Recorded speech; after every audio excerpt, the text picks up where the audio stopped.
देखिए क्रिस्टलीय ठोस जो हमने पिछले वीडियो में बताई थी, क्रिस्टलीय ठोस के डिवाइडेशन दो प्रकार से बताया था।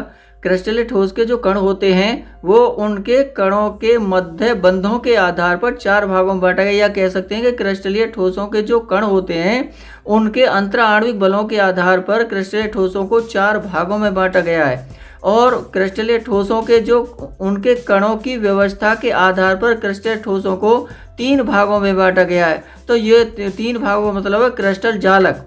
क्रिस्टल जालकों को तीन भागों में बांटा गया, एक विमीय, द्विविमीय, त्रिविमीय। तो क्रिस्टल जालक क्या होता है?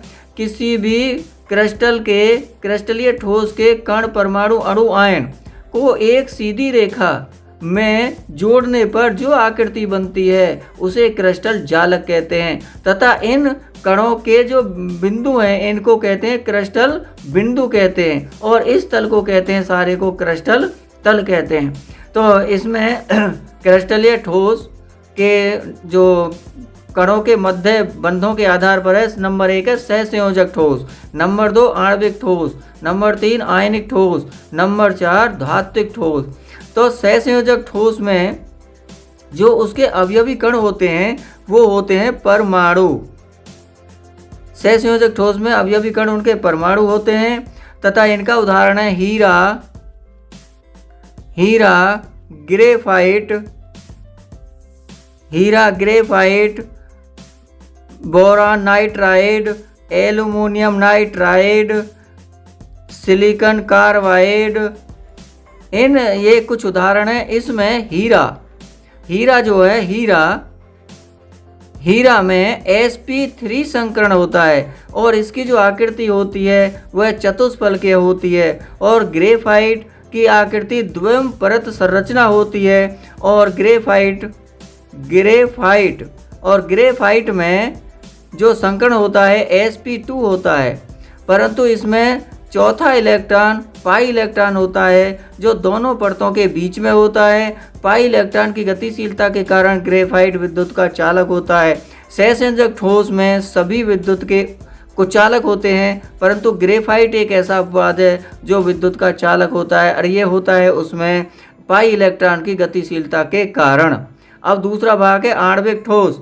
आणविक ठोस में जो इसके कण होते हैं वो अणु होते हैं, और अणु होते हैं इसमें ये तीन प्रकार के होते हैं। नंबर 1 ध्रुवीय आणविक ठोस, नंबर 2 अध्रुवीय आणविक ठोस, और नंबर 3 हाइड्रोजन आबंध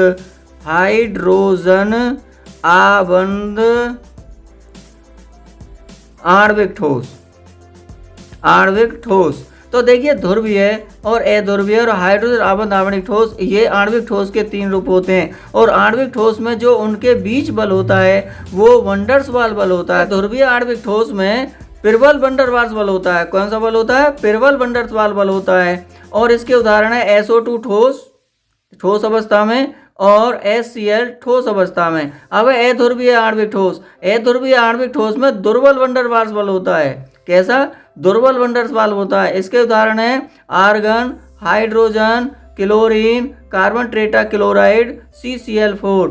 हाइड्रोजन आबंध आणविक ठोस में परमाणु तथा हाइड्रोजन के मध्य हाइड्रोजन आबंध होता है। किसके? परमाणु तथा हाइड्रोजन के मध्य पिरवल हाइड्रोजन आबंध होता है। इसमें FON परमाणु और हाइड्रोजन के मध्य पिरवल हाइड्रोजन बंध होता है, जैसे H2O जल, NH3 अमोनिया, C2H5OH आदि। ये जो डिवाइडेशन है ये चार प्रकार का हुआ। अब है क्रिस्टल जालक होता है एक विमीय, द्विविमीय, त्रिविमीय। एक विमा का मतलब है यदि कोई एक ही विमा में होता है तो उसे एक विमीय क्रिस्टल जालक होते हैं। यदि कोई द्विविमा में होता है तो उन्हें द्विविमीय क्रिस्टल जालक कहते हैं। जैसे ये द्विविमीय क्रिस्टल जालक है।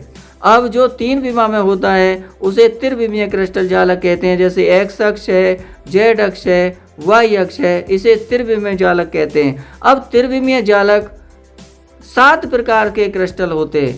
त्रिविमीय जालक में 7 प्रकार के क्रिस्टल होते हैं जिनको हम आगे की वीडियो में बताएंगे।